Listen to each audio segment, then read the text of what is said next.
Quanto custa um divórcio? Esse é um dos principais questionamentos dos casais que estão enfrentando essa questão, estão enfrentando ali um processo de divórcio. Fica comigo nesse vídeo que eu vou te dar noções gerais de diversos tipos de divórcios. Isso mesmo, não tenho como te dizer com exatidão quanto vai custar determinado divórcio sem analisar. Você vai entender aqui ao longo desse vídeo o que compõe, quais são os custos principais de um divórcio. Mas fica comigo até o final que você vai ter um bom embasamento. Antes, vamos aos avisos. Eu sou Fabiana Mendes, sou advogada, tenho escritório com atendimento presencial aqui em Curitiba e faço atendimento online para todo o Brasil. Essa é uma série de vídeos sobre divórcios, então se você não achou aqui aquela pergunta, aquela dúvida, acompanhe os outros vídeos que compõem essa série. Na descrição desse vídeo tem links para você me seguir nas outras redes sociais. Já aviso que toda quinta-feira eu faço lives, analiso casos práticos e também interajo com quem está comigo ali ao vivo, respondendo algumas perguntas pontuais. Eu espero você. Se você é advogado e quer aprender comigo sobre produção de conteúdo e também sobre direito patrimonial, eu tenho duas mentorias, os links também estão aqui embaixo. Dá uma olhadinha lá, vê se te interessa e se pode te ajudar.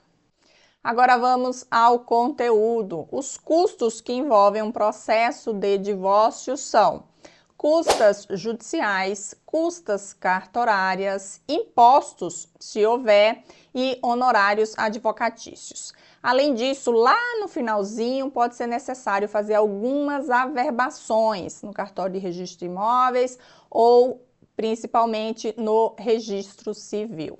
Vamos entender cada um desses custos agora. Primeiro, eu tenho que te dizer a grande diferença entre as custas cartorárias e as custas judiciais. Isso vai ocorrer a depender de onde vai tramitar o teu processo de divórcio.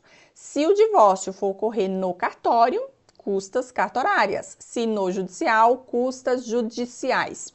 Essas custas estão atreladas ao valor dos bens a serem partilhados, tá bem? Se não houver bens, isso quer dizer que o valor vai ser menor. A depender de onde vai ocorrer esse divórcio, é que nós vamos definir se teremos custas cartorárias ou custas judiciárias. É sempre uma ou outra. Entendam, se a gente tiver um divórcio extrajudicial que ocorre lá no cartório, então a gente vai pagar as custas cartorárias. Por sua vez, se o divórcio não puder ocorrer lá no cartório, se a gente não tiver ali acordo entre o casal, se a gente tiver filhos menores, ou ainda se a gente tiver filhos incapazes, então esse divórcio vai ter que ocorrer lá no judiciário. Lá no judiciário, portanto, a gente tem as custas judiciárias. Tanto as custas cartorárias quanto as custas judiciárias estão atreladas ao valor dos bens a serem partilhados. Por isso que eu te disse lá no início que não é possível te dizer aqui quanto vai custar determinado divórcio. Depende do valor dos bens envolvidos nessa partilha. E se não houver bens? Bom, se não houver bens, a gente vai ter ali umas custas reduzidas. Mas, lembrando, lá no judiciário, quando a gente tem filhos menores, a gente tem atrelado ao divórcio a questão dos alimentos. A gente vai ter que definir ali a pensão alimentícia dessas crianças. Pois bem, o valor da causa, ou seja, o valor da ação, quando a gente dá entrada lá no processo, é, portanto, o valor dos bens, mas uma anuidade desta pensão alimentícia. Então, no exemplo aqui, eu tenho um casal que não tem bens a partilhar ou não vão partilhar esse bem nesse momento. É possível a gente fazer a partilha depois. Ainda assim, se a gente tiver ali pensão alimentícia, o valor da causa vai ser uma anuidade dessa pensão, deste valor a ser fixado enquanto pensão alimentícia para essa criança ou essas crianças. fica mais ou menos as custas cartorárias para um casal que não tem bens a serem partilhados. Neste caso, é fácil a gente descobrir, né? Já falei que a gente tem uma tabela e nessa tabela lá de São Paulo, a título de exemplo, a gente tem ali o valor de uma escritura comum, sem bens a declarar, que em 2023 estava R$ 566,30. Impostos. Não é comum ocorrer cobrança de impostos no divórcio. Só acontece ali em duas hipóteses. Quando a gente tem uma partilha de bens desigual, então imaginemos que o casal fez um acordo e a gente tem ali um patrimônio de 1 milhão, sendo que A vai ficar somente com 400 mil e B vai ficar com 600 mil. Veja, temos aqui uma partilha em que um ficou com menos, certo? Essa diferença nessa partilha, ou seja, aquele que ficou com 600 mil, ele ficou com 100 mil a mais do que se a gente tivesse feito uma partilha igualitária. Em cima desses 100 mil será cobrado o ITCMD, é o Imposto sobre Transmissão, Causa-Mortes ou Doação. Isso porque entende-se que este valor a mais, o outro abriu mão, então foi feita uma doação, não é? Neste valor que foi acrescido ao patrimônio. A gente tem ainda uma outra hipótese, que é a cobrança de ITBI. Imagine que quem ficou com 600 mil ficou com este valor porque ficou ali com um determinado imóvel do casal. Né?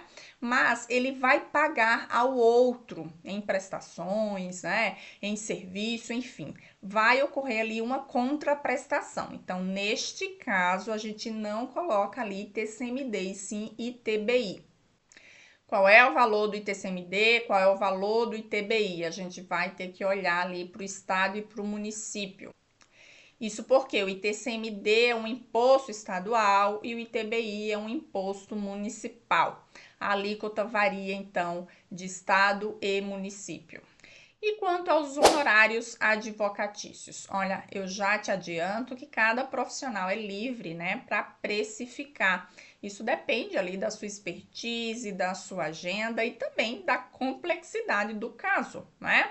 Já te adianto também, quanto mais litígio, quanto mais problema tiver este processo de divórcio, maior serão os honorários. Por quê? Porque maior será o trabalho do profissional para resolver essa questão, para resolver esse processo. Existe, no entanto, uma tabela da OAB, que é uma tabela ali que orienta os profissionais, tá? Ela traz sugestões de honorários mínimos, ou seja, a depender de cada demanda, ela traz ali do lado, nessa tabela, qual é o mínimo que o profissional deve cobrar. Lembrando que quem cobra abaixo dessa tabela tá ali sujeito a responder processo ético perante a OAB. Eu vou deixar aqui na tela, a título de exemplo, obviamente, um recorte da tabela da OAB São Paulo e da OAB Paraná, que é a minha OAB aqui, para que vocês entendam esses valores, tanto no divórcio extrajudicial quanto no divórcio judicial. Devo frisar e alertá-los que quem tem baixa renda pode e deve solicitar ali a gratuidade de justiça lá no processo judiciário, tá bem? Ele fica ali isento do pagamento dessas custas iniciais e de todas as custas que envolvem o processo judiciário. Além disso, pode também recorrer à defensoria pública, ou seja, ele consegue um advogado ali de forma gratuita. Bom, se esse vídeo te ajudou, já curte aqui esse vídeo, segue o meu canal para não perder nenhum conteúdo. Eu agradeço a sua atenção, até breve.